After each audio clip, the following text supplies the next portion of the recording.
Right, this is an old poem that's just popped up courtesy of Memories on Facebook, so I'll read that. It's called Between 3 and 9. I was 3 by the time I realised I was alive. Became aware I lived in a world. Wondered where I'd been before realisation set in. Now I existed with the knowledge of who I was. I had become me, my mind opening to time. I was 9 when I knew I would have to die. No longer be me, no longer be. Part of all this whole wide world, time going on without me. Between 3 and 9, living and dying, making this world all the more precious because it is so. Now I wanted to write a love poem for the wife, but I didn't want to write an ordinary one. So I turned her into a ghost and myself into a vampire. It's called Enar Mundo, which is a nice paso doble. He, an Irish vampire, she, an English ghost. It had to be platonic, both he and she going steady now for 1,000 years. He haunted by her beauty, she desiring his kiss. As he sipped his Bloody Mary, he realised he could see his reflection in the cracked mirror. How could that be? He saw too his ghost friend was putting on weight, become a thing of flesh and blood as once she was. Now at last they could live and die from love. Get jobs as ballroom dancers on a cruise ship, he wearing a heavy sun cream just in case. He would turn back again, to be sure, she happy to be gaining weight.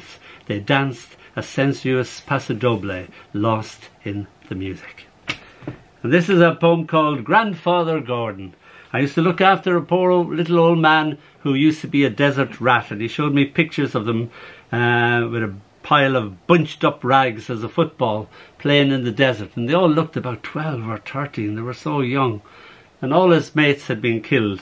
But when I was watching Manchester United matches on the telly with him, he'd sit there and go, "Frank, did you see that?" And I'd look around and only he could see Frank and John and all his mates. And so he was a Gordon, his father was a Gordon, and his grandfather was a Gordon. But Grandfather Gordon is actually about his father, because when his father came home from the First World War, he was white, he'd minus a leg and only half a mind left. And his mother was so embarrassed by this old white-haired man that came back that she told the young kids that that was their grandfather, hence Grandfather Gordon. Grandfather Gordon, always scratching his wooden leg, insists it itches. Always a different story how he lost the leg, enough to fill a book. Grandfather Gordon scratching the air where his leg should be.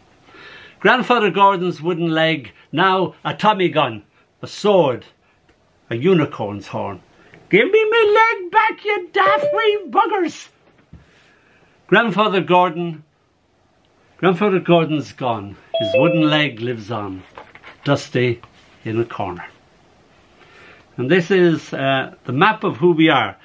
When my little one was a little one, I used to write poetry. So now all these little memories of her wash up on the shores of my consciousness like seashells. So this is just one little tiny moment on a Sunday.